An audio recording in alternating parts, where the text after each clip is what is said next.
कहानी का नाम लू बान और लकड़ी का पतंग। नमस्कार दोस्तों, आज हम एक बहुत ही रोचक और प्राचीन चीनी पौराणिक कथा लेकर आए हैं जो हमें शिल्प और विज्ञान के बीच के गहरे रिश्ते को समझाती है। ये कहानी है लू बान और लकड़ी का पतंग। इस कहानी के जरिए हम जानेंगे कि कैसे एक महान कारीगर ने प्रकृति से सीख लेकर एक नया आविष्कार किया और उसे समाज की भलाई के लिए समर्पित किया। पृष्ठभूमि: लू बान कौन थे? सबसे पहले चलिए जानते हैं लू बान के बारे में। लू बान प्राचीन चीन के सबसे प्रसिद्ध कारीगर और शिल्पकार थे। उन्हें चीनी वास्तुकला और शिल्प का पिता भी कहा जाता है। उनके समय में लोग लकड़ी से मकान बनाते, फर्नीचर तैयार करते और कई तरह के उपकरण बनाते थे। लेकिन लू बान ने शिल्प को एक नई ऊंचाई दी। वो न केवल एक कुशल कारीगर थे, बल्कि एक शोधकर्ता और आविष्कारक भी थे। कहानी की शुरुआत: पहली उड़ान की कथा। एक दिन लू बान ने आसमान में उड़ते हुए पक्षियों को देखा।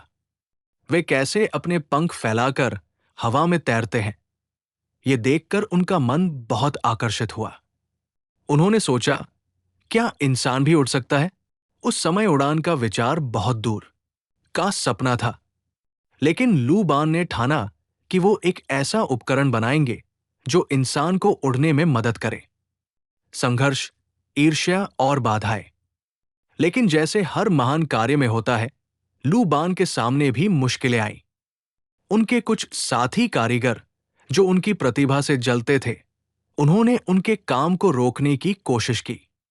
उन्होंने लू बान की लकड़ी के पतंग को तोड़ने लगे ताकि वो उड़ान न भर सके। ये ईर्ष्या और बाधा लू बान के लिए एक बड़ा संघर्ष थी। परिवर्तन और सीख, आकाश से मिली प्रेरणा। लू बान ने हार नहीं मानी। उन्होंने फिर से पक्षियों को ध्यान से देखा। उन्होंने महसूस किया कि उड़ान सिर्फ पंख फैलाने से नहीं होती, बल्कि हवा की दिशा, संतुलन और गति को समझना भी जरूरी है।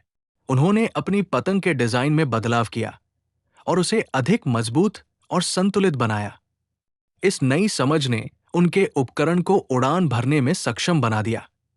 नैतिक शिक्षा: शिल्प का उद्देश्य समाज सेवा।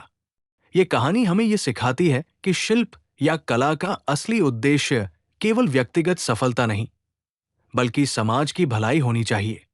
लू बान ने अपने आविष्कार से न केवल खुद को, बल्कि पूरे समाज को लाभ पहुंचाया। उनकी पतंग ने लोगों को नए रास्ते दिखाए और विज्ञान की नींव रखी। व्यावहारिक सीख और उदाहरण: दोस्तों, आज भी हम लू बान की इस कहानी से प्रेरणा ले सकते हैं। जब हम कोई नया काम शुरू करते हैं, तो हमें प्रकृति से सीखना चाहिए, धैर्य रखना चाहिए और ईर्ष्या या बाधाओं से डरे बिना अपने लक्ष्य की ओर बढ़ना चाहिए। उदाहरण के लिए, अगर कोई कलाकार या इंजीनियर अपने क्षेत्र में कुछ नया करना चाहता है, तो उसे लगातार प्रयोग करना चाहिए, गलतियों से सीखना चाहिए और अपने काम को समाज के हित में समर्पित करना चाहिए।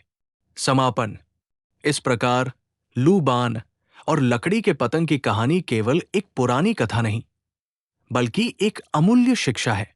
यह हमें बताती है कि शिल्पकार की कारीगरी और प्रकृति की समझ मिलकर कैसे अद्भुत आविष्कार कर सकती है, जो समाज के लिए फायदेमंद हो।